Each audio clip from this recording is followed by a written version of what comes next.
right, a pretty textbook early August day across the valley today. Of course, it's been dry. We've had a fair amount of sunshine, and it's been warm, but not all that humid. But you know, it's starting to get a little bit dry. When we look at soil moisture across the region, eastern Ohio, western PA, our soils are starting to get pretty dry because of the trends over the last few weeks. When we look back over the last month compared to the average, especially in areas around and south of Route 224, it's been especially rain-free, taking us back to early July. But of course, previous to that, it was a pretty wet spring and start to the summer season. So our 90-day precipitation anomalies, we're still running a little above the average in much of the area when we go back 90 days. So that's the reason why we have no drought designations right now. Even though it's drying out pretty quickly, in Ohio we are drought-free, western PA as well. It'll be interesting to see next Thursday when we get another update from the U.S. Drought Monitor if any abnormally dry or moderate drought areas are added to parts of the Buckeye State and Pennsylvania as well. No rain out there this evening, and actually coast to coast, it's a pretty quiet evening. It's hot in a lot of the country, but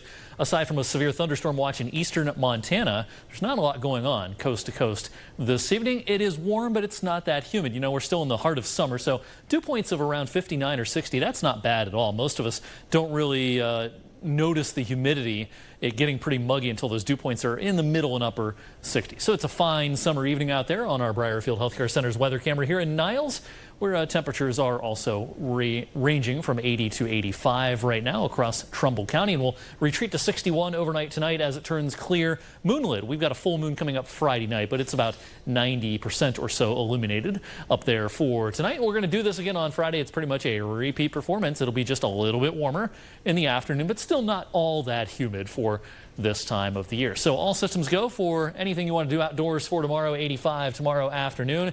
And the weekend will be quite similar, although it's going to get pretty hot this weekend. We're talking upper 80s on Saturday, close to 90 on Sunday. Just a few passing fair weather clouds, just ideal conditions for hitting the pool, going to one of our area lakes. You know, water temperatures are reaching their peak now in early August, typically between about August 5th and August 15th. That's when we see our water temperatures reaching their warmest point of the year. But now that we are into early August, we are starting the 3-month period that we call solar autumn. It's certainly not the darkest 3 months of the year, but it's the 3 months of the year in which we lose daylight at the fastest rate. We're losing over 2 minutes of daylight per day now, so our days are getting shorter, and that process will accelerate, of course, as we head into September. And before August is through, we'll have pre-8 p.m.